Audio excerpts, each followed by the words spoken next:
I have to do the thing, put the work behind my faith to see the results that I want to see. What's up, cool kids? You are tuned in to another episode of the Power in Prose podcast. I wanted to come to y'all with one thought that hit me yesterday, and ever since it hit me, I'm like, wait, build the boat. That is what we're going to talk about today. And so yesterday I was cleaning up, I was washing dishes actually, and it hit me that I have to build the boat.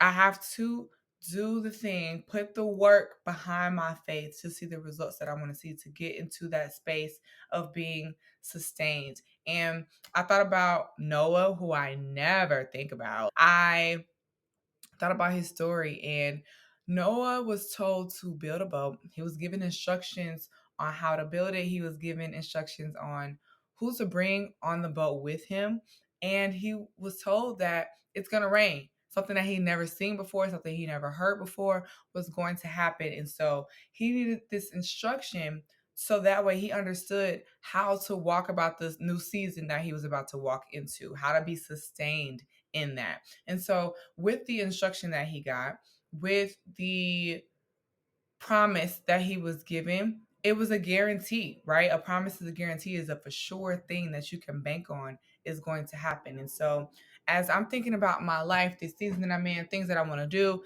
yada, yada, yada, yada, yada, what I think I've been focused on is, rain is coming.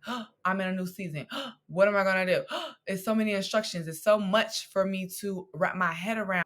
And it just is a little overwhelming. It's a little bit much. And I think about the fact that the reason why I'm getting the instruction is because I'm going to be sustained. It's like, yes, there is a flood. Yes, you are going to be in this contained, confined space, 40 days, 40 nights. Like that's where you're going to be at.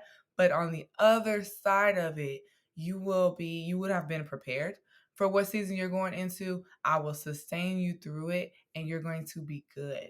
That's the focus, right? And that is what's supposed to help us, motivate us, and keep us determined as we are building the boat. And so, of course, when people do sermons about Noah, about the ark, about the flood, they talk about like, oh, people were probably looking at him crazy because he was building something for rain. People never heard of that. Like they thought he was insane. What are you talking about?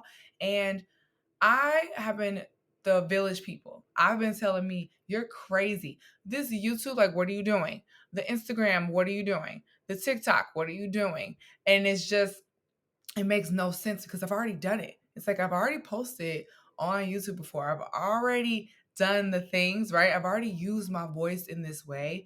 And I'm actually excited that God keeps giving me new ideas because the more ideas that I get, it lets me know that I'm being sustained in this season. And so when I'm catching myself the past couple weeks getting nervous, overthinking, and just kind of causing myself to be stuck, I'm having to ask myself, are you the village people? Like, like you can't build and tear yourself down at the same time. Like it just prolongs the process. And so I'm cutting wood according to what God has told me to do so I can build the boat. But then I'm also laughing at myself talking about what rain.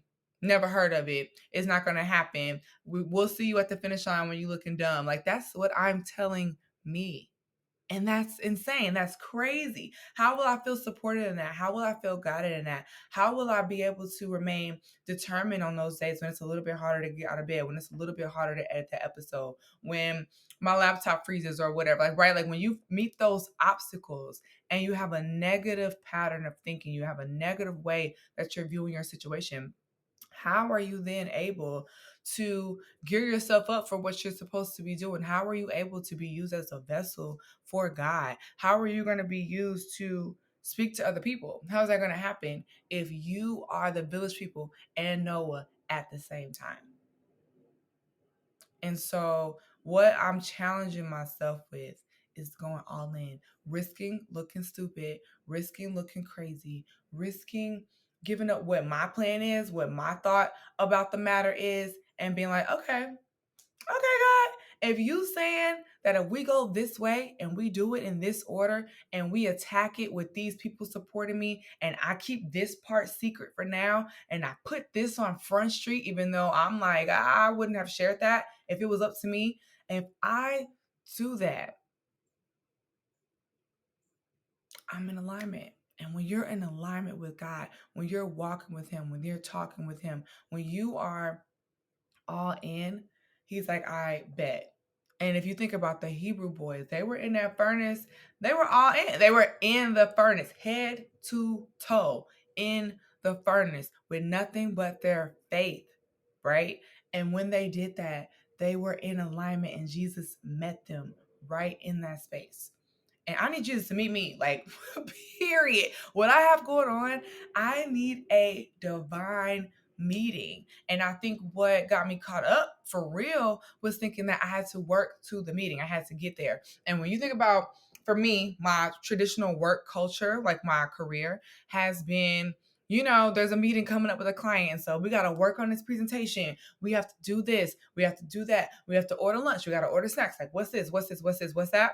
And that's how you're preparing for the meeting to happen and for the meeting to be good, to work in your favor, right? With God, I have to realize that the meeting is happening. Like, I'm in the boardroom. It's happening right now. He meets with us each and every day. When you wake up, boom, meeting. If you breathe in, boom, meeting.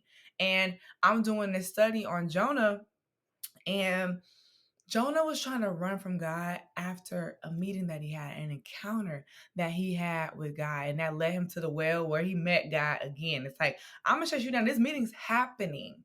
How it goes and how we flow in the meeting is based on how you participate with me in the meeting. But I am divinely meeting you every step of the way. And so for me, I was trying to work up to the meeting, trying to be good enough, trying to get a strategy so I can present my strategy to God so He could confirm it, so He could bless us, so He could let me know if I'm on the right track. And if I didn't have a plan, I feel like I couldn't meet with God because I'm like, I don't know what I'm doing. I don't have a plan. I don't know what's the next step. And that's not what He's requiring. When God is calling a audience or a meeting with you for you to come and chit and chat with Him, chop it up, take a beat, take a load off and sit for a second, you don't need a presentation. You don't need a strategy. You don't need an idea. You don't need anything. You just need to set aside the time. Because He's with you always, right? He's with you, period. But when you set aside the time for your mental, for your body to relax in the time that He's allotted you to have, and today allotted you to have in this moment, you watching this video right now, you're giving Him time to minister to you through this content, right? And so as you do that, He gives you strategy. He gives you the plan. He gives you peace. He gives you joy. You gain long suffering, and you're like, I don't need instant gratification. I can work with you in this, even though I want this to be over. I would like to see some things pop off, but even though I'm not seeing it right now, I can continue to walk with you in what's happening. And when we do that, we're building trust. When we have trust, we can continue to hear words, and then we go and do it. Hey, yo, Abraham, kill Isaac. And you're like, oh, okay. Like, and you just walk. And it wasn't your strategy. It wasn't your idea. It's not how you would have called for things to go down. But because your trust has been built off the last time that you met with God, off the last time He calls you into a space and it worked out for your good, as it says in Romans 8, you're like, okay, I can trust you again. I'll do it again. I'll show up again. I'll meet with you again, even though I'm tired. I'll meet with you again, even though I'm disappointed. I'll meet with you again, even though I'm worried about what people are going to say, because I'm building a boat for rain and I don't even know what that is. Like, once you start to do it, you can do it more. And as you do it more, not only are you blessed, but your people are blessed. Do you know that some of my anxiety and fear and concern that I have is because I want to bless the people around me? And I'm like, how am I going to do that? What's my strategy for blessing these people? Like, how am I going to make sure that my people are good? And it's the same thing as when they are good. And I'm like, okay, I don't have to do anything. Meeting with God. When you meet with God, He gives you what you need. So if you need peace today, that's where you meet with Him. Y'all know, I got my nails done. First of all, They're super cute. Love the length, love the shape, love the little design. And it was like, okay, you need that. And you're saying that you need that for your mental, you know what I mean? To get you through the season. It's going to make you feel good. And it's a self-care moment and blah, blah. God's like, cool. Like, please get your nails done. Like, I didn't feel any, I'm walking out of alignment with the spirit because I got my nails done. But at the end of the day, I had to turn a sermon on later because I was like, I need to hear from you. I need to have some time. I need to send a prayer up. Like, we need to have a meeting, an audience, a conversation. I need to put the time aside. Right. And so we can have these other tactics, these other tools. We can have people that we go to and spaces that we're in, habits that we formed to help us kind of, feel like ourselves and be able to, we can go throughout the day. But at the end of the day, we can't go throughout our day without the Lord. He's the one who gives us breath. He's the one who gives us life. The reason why I could pay for the nails, child, is because God gave me the money, So I want to set aside time to honor him with my time, to honor him and say thank you for what you're doing, for what you've done, for how you're continuing to move in my life. And it builds up a cadence for me on the days when I don't want to, the days when I don't want to show up, on the days when I'm wondering if God going to show up and do his part because I feel like I'm doing mine, all of that. And it starts to culminate into a space where blessings can be birthed. And we trust that they can be birthed because we are walking in alignment with what he's called us to do. And so build the boat. It's going to look insane at times. You're going to get questions at times. There are going to be some of the questions. That's another thing. Sometimes we're worried about people asking us questions and looking at us and da da da. And some people are looking and they're trying to assess what their skill set is because they're seeing what you're building. They're not going to ask you, are you building a boat? Or are you building a plane? They see that you're building a boat. Some people can see your vision, even though you're a long way off. They get it, and they're looking so that way they can see if any of their tools, any of their assets, any of their gifts can be paired to help you. Some people are looking at you, admiring. They're like, dang, God told me to build a boat last year and I haven't got started yet. And look at her. She's halfway done and she got sweat on her brow and she needs a lunch break 10 times a day because she's tired and this is hard work, but she's doing it. And you're motivating somebody else to build their boat. Sometimes we think people looking at us because we got a tugboat right now. We got a little bitty boat. It ain't the Titanic. It ain't big and massive. It can hold so many people and so many things. We have a canoe, okay? But that is the start. And canoes can still tread water. Canoes can still carry you from point A to point B. Canoes can still carry more than one person. You can still bless one person with the canoe that God has called you to build. And you can do more work and you'll get further and you'll be able to get to a new territory that you couldn't get to on land. And the land for me right now, if I can be straight up, it is comfortability.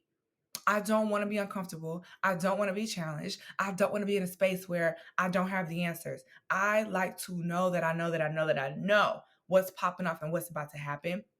And what happens though when I do that is I tell myself the same script because I've been there before. And I don't really need community because I can handle it on my own. And I don't form new habits. I don't discover new things about myself. And when you discover things about you discover stuff about God. And when you discover stuff about God, you discover stuff about you. And so because I'm trying to break out of it, but I was staying in a space of doing the same thing at the same times and talking to the same people about the same stuff.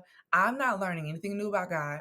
And when I don't learn anything new about God, I start to not rely on him as much. I don't trust him as much because I'm putting him in a box. And when I do that with him, I do that with me.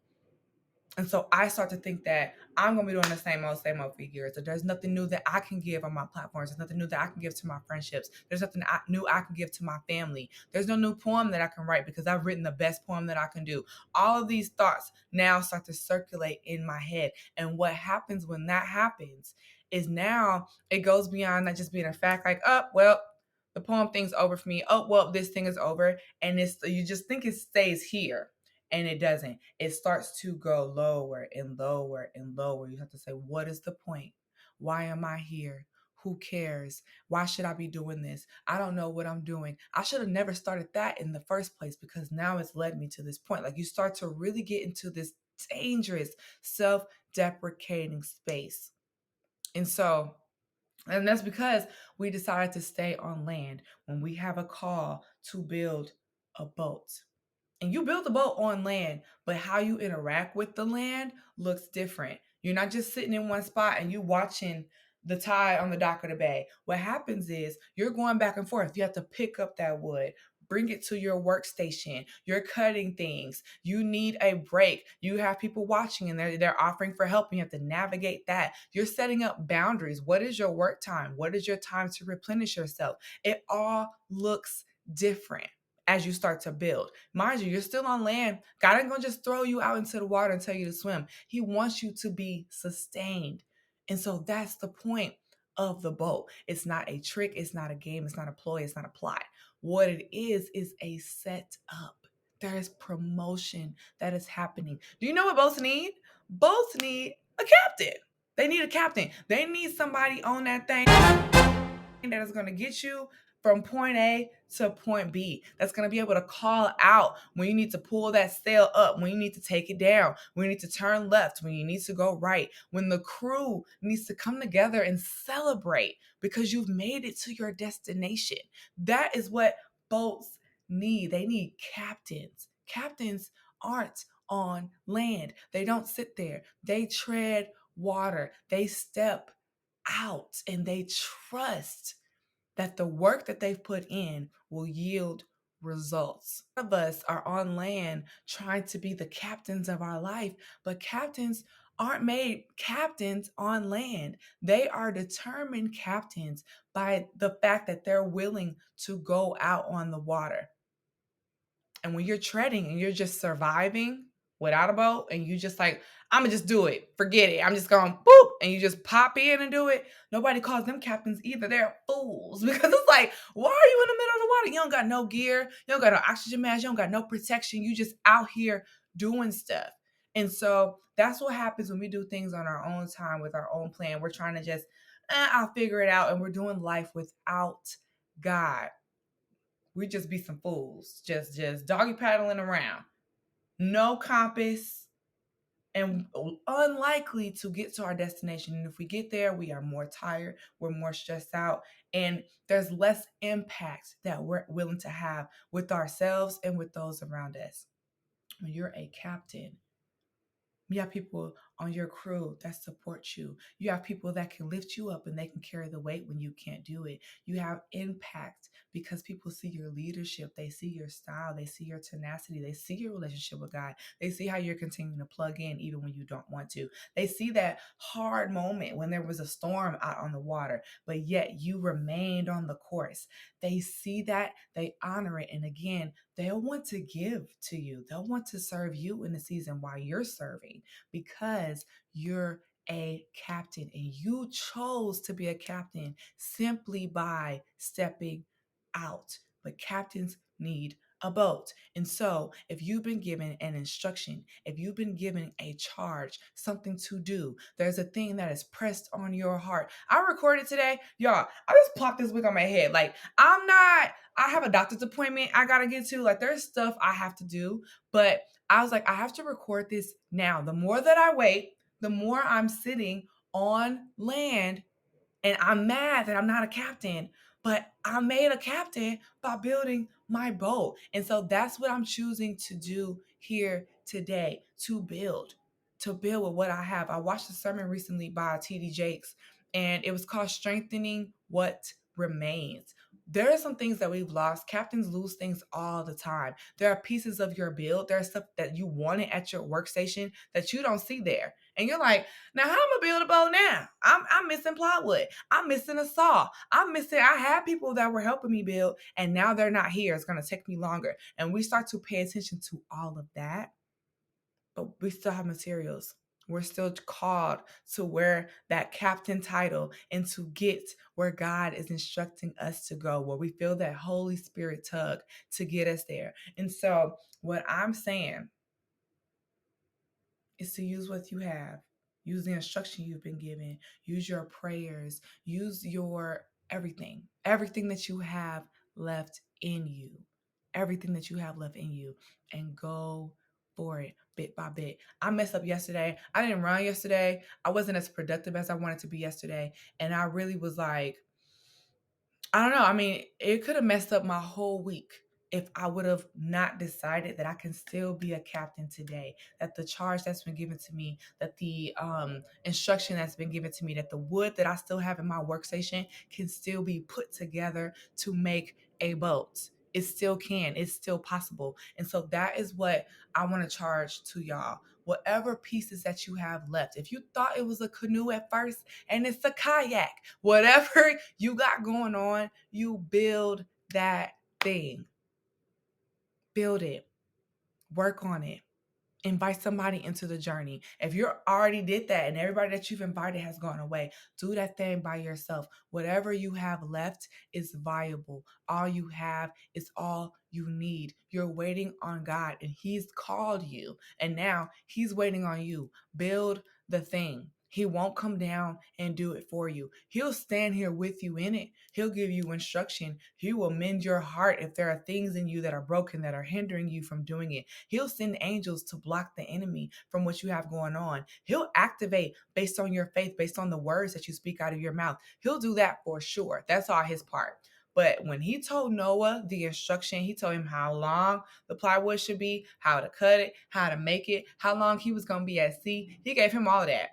But what God didn't do was build the boat for him. That was on Noah to handle. And so for us to get the blessings that we want, for us to be in the rooms that we want to be in, for us to have the impact that we know. When I tell y'all, I feel so deeply and so strongly that everything that I want, everything I've written down, everything that I see in my mind's eye, everything that I see of myself, the stages that I see myself on, the people that I see myself talking to, the conferences that I'm at, child, the money that I'm making, all of it. I can see it, I can taste it, but I can't feel it until I put that work in. It won't happen. I just be a sweet dream that I'll have repeatedly and repeatedly, but it will not become a reality until I decide to do the work.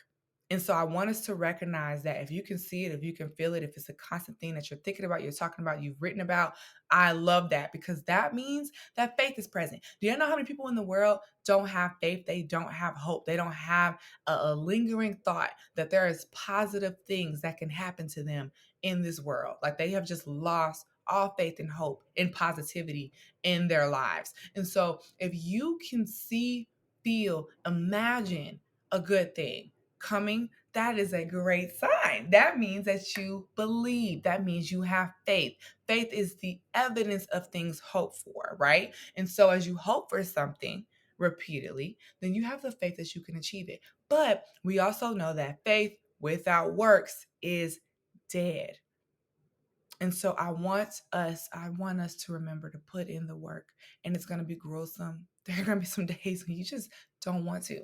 Okay. It don't feel good. I don't want to. I ain't going to. Like that's real tea. And it happens to us all. What I'm telling you to do and what I'm telling myself to do, what I'm charging us to do is to push as much as you can. Push anyway. We will see the benefit. God guarantees us of it. But we have to show up and build the boat. You want to build the boat. You don't want to be caught in the rain and you don't have what will help you sustain, what will carry you from one season to the next. This time is a time of preparation. This time is a time of promotion. Like it's happening already. What you want, the pieces are already moving and in place, but you want to be in a space and in a sphere where you are partnering with God to get it done. You want to partner with God so that way when it's done, you can be like, period. Like I did that and we did that together. And so my charge, my prayer is that all of us build our boats. Build the boat.